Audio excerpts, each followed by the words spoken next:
National Council member of ruling New Patriotic Party NPP, Dr. Amoako Tuffour, says calls for the reinstatement of suspended General Secretary Kwabena Agyapong are misplaced. He argues most party members who are calling for a return of Mr. Agyapong do not know the real reasons for the suspension. His comment comes on the back of appeals by party members that Mr. Agyapong's conduct after his indefinite suspension calls for a reinstatement. He was speaking exclusively to my colleague Kwesi Parker-Wilson. We took a decision to first give them all the chance to defend themselves for specific reasons.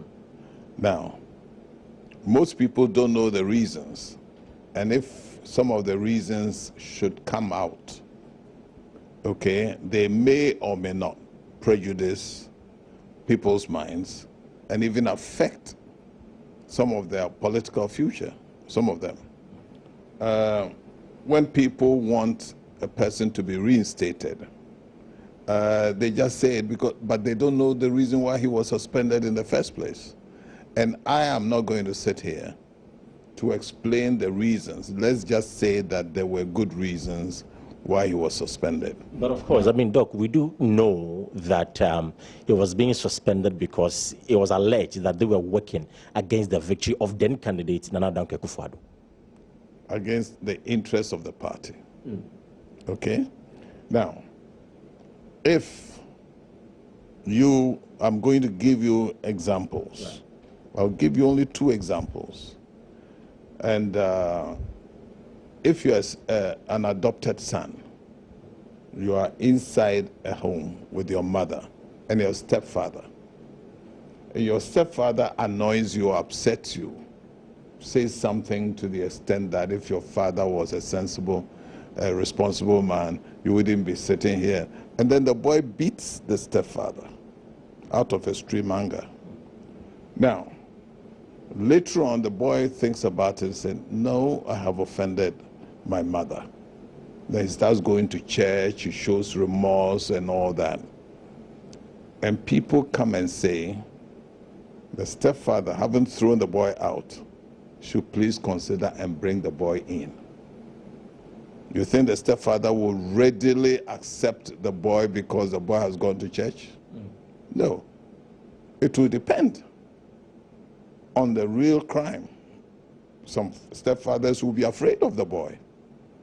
They will be afraid of the temper. Okay? And these things can happen. Take a thief. Take an accountant as an example, who has stolen monies in a business. He's been caught and dismissed or suspended. And then he starts going to church. He starts visiting people, he shows remorse. He's very apologetic to people, very pleasant. Is that basis to assume that when you admit him and he comes back and he has a chance to steal again, he will not do it? The people who made the decision will know best what change of mind or what attitude they must adopt. Why were they not dismissed? Or why was there a preferred thing against them? Must be reasons. These are internal matters of the party. And I will find it very difficult explaining them without exposing things that should be internally guarded by the party. Let me give you an example. When these things happened, I was called on the TV quite a few times to explain what can they do as party members. We were going for the elections. And I came out several times to say, look, if they've been suspended, they can do something which is of interest to the party. One of them is that people were accusing them, or some of them, as campaigning against Nanado. Fine. I suggested that why don't you, if they feel strongly that they didn't do anything like this, go and buy a lot of T-shirts with Nanado in it come to the general public and distribute them. And let the press know, let people know. Same thing should be done with posters. Go and paste Nana Addo's posters against John Mahama and all that. I repeated this in several places. They are just examples of things people can do. If you move around quietly and moving, nobody knows what is in your brains.